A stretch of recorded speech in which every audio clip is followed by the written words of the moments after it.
Dobereiner के त्रिक नियम।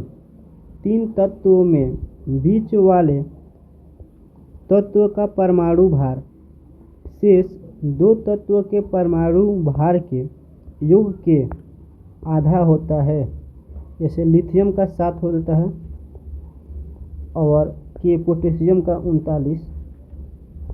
तो इन दोनों का जोड़ने के बाद से जितना आधा होगा उसके बीच वाले तत्व का बराबर होता है।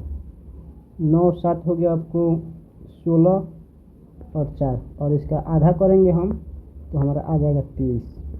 यानी बीच वाले तत्व जो होगा Na सोडियम इसके बराबर होगा। न्यूलैंड का अष्टक नियम 1866।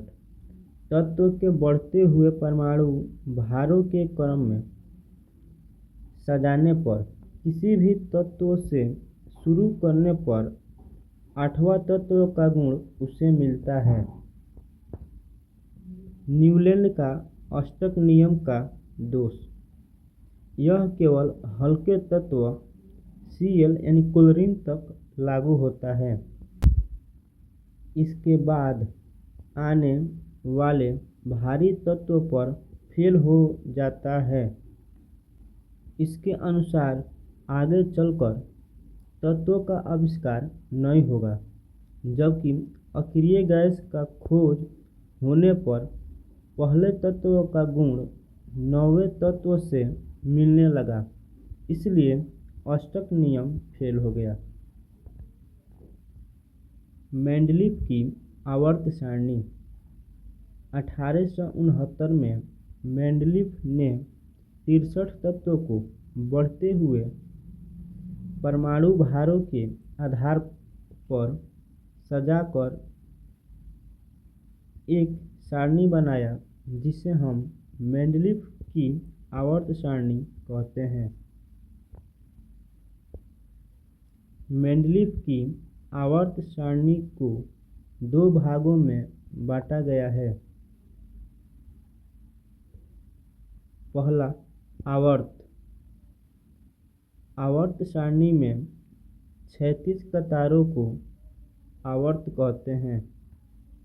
आवर्तों की संख्या 7 होती है। वर्ग। आवर्त श्रेणी में स्थित उदग्र स्तंभ को वर्ग कहते हैं। वर्गों की संख्या 8 होती है। इस तरह लाइन को हम क्षैतिज कहते हैं। इसमें आवर्त 7 होती है, और जो सीधा लाइन होता है इसको उदग्र स्तंभ कहते हैं।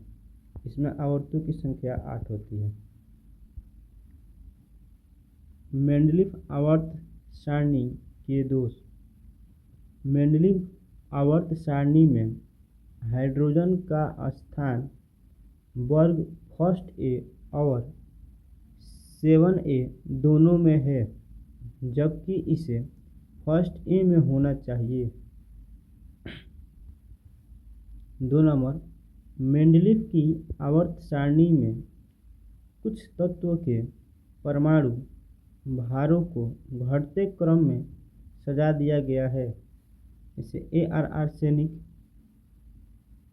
के बाद K को सजा दिया गया है।